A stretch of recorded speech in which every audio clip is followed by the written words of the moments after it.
गणगौर माता की कहानी। राजा ने बोया जौ चना, माली ने बोई दूब। राजा का जौ चना बढ़ता जाए, माली की दूब घटती जाए। एक दिन माली घास के बगीचे में जाकर कंबल ओढ़कर छुप गया। छोरियां जब दूब लेने आईं तो दूब तोड़कर जाने लगी तो माली उनसे उनके हाथ डोरे खोस लिए। छोरियां बोली, क्यों तो हार खोसे, क्यों डोरे खोसे। जब 16 दिन की गणगौर पूजा हो जाएगी तब हम पूजापा अर्थात पूजा का सामान दे जाएंगे। 16 दिन पूरे हुए तो छोरियां आईं पूजापा देने और उसकी माँ से बोली, तेरा बेटा कहाँ है। माँ बोली, वो तो गाय चराने गयो है। छोरियों ने कहा, यह पूजापा कहाँ रखें। तो माँ ने कहा, ओबरी गली में रख दो। बेटो आयो गाय चराकर और माँ से बोलियो, छोरियां आई थी। माँ बोली, आई थी। पूजापा लाई थी। हाँ बेटा लाई थी, ओबरी गली में रखियो है। ओबरी ने एक लात मारी तो ओबरी नहीं खुली। बेटे ने माँ को आवाज़ लगाई और बोलियो, माँ ओबरी तो नहीं खुले। तो माँ बोली, बेटा ओबरी नहीं खुले तो पराई जाई को कैसे ढाबेगा। माँ, पराई जाई तो ढाब लूँगा पर ओबरी नहीं खुले।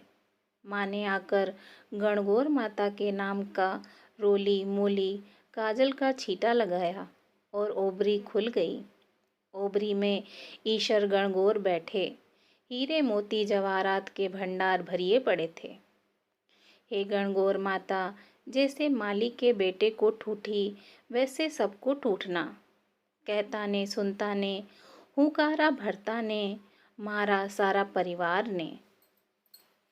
गणगौर की दूसरी कहानी। सूरज रोटी की कहानी। 2 माँ बेटी थी। सूरज भगवान का व्रत करती थी। सूरज रविवार का व्रत आया। माँ को किसी कार्यवश घर से बाहर जाना पड़ा। उसने अपनी बेटी से कहा, बेटा तू 2 रोट बना लेना। बेटी ने 2 रोट बना लिया। उसी समय एक जोगी भिक्षा मांगने आया। उसने माँ के रोट में से एक टुकड़ा तोड़कर जोगी को दे दिया। माँ बाहर से आई और बोली, मेरा रोट दे। तो बेटी बोली, माँ एक जोगी भिक्षा मांगने आया था, आपके रोट में से थोड़ा टुकड़ा उसको दे दिया। ऐसा सुनते ही उसकी माँ ने जिद पकड़ ली और सारा दिन कहने लगी, घी रोटो दे, घी रोटो, मेली कोर दे, पूरो दे, पर मारियो दे। सबने यही सोचा कि यह पागल हो गई और सब जनों ने मिलकर उसे एक अंधेरी कोठरी में बंद कर दिया। लड़की का एक राजकुमार से विवाह हो गया। उसके पति ने जिद कर ली कि मेरे को अपने ससुराल जाना है। बेटी के मायके में और कोई नहीं था। तब उसने सूरज भगवान से विनती की, मेरे को 1.25 पहर का मायका दे दो। सूरज भगवान तथास्तु कहकर अंतर्ध्यान हो गए।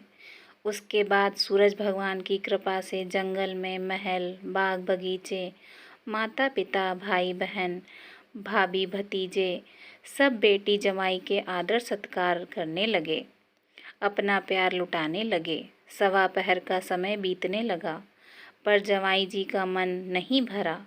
बेटी बोली, चलो देर हो रही है। उसको पता था 1.25 पहर होते ही सब खत्म हो जाएगा। वो अपने पति को लेकर जाने लगी। उसके पति ने अपने एक गांव की मोचड़ी वहीं छोड़ दी। आधे रास्ते गया और बोला, मेरी मोचड़ी वहीं रह गई। उसने बहुत समझाया, आपके क्या कमी है, पर वह नहीं माना। वापस जाकर देखा तो वहाँ जोर से हवा चल रही थी। जहाँ भोजन बनाया वहाँ राख उड़ रही थी। पेड़ के नीचे उसकी मोचड़ी रखी थी। उसके पति ने उसका हाथ पकड़ा और पूछा, ये क्या जादू किया तुमने। तब उसने अपने पति को सारी बात बताई कि उसके पीहर में कोई नहीं है, उसकी एक बावली माँ है। ये तो सूरज भगवान ने उसको 1.25 पहर का मायका दिया।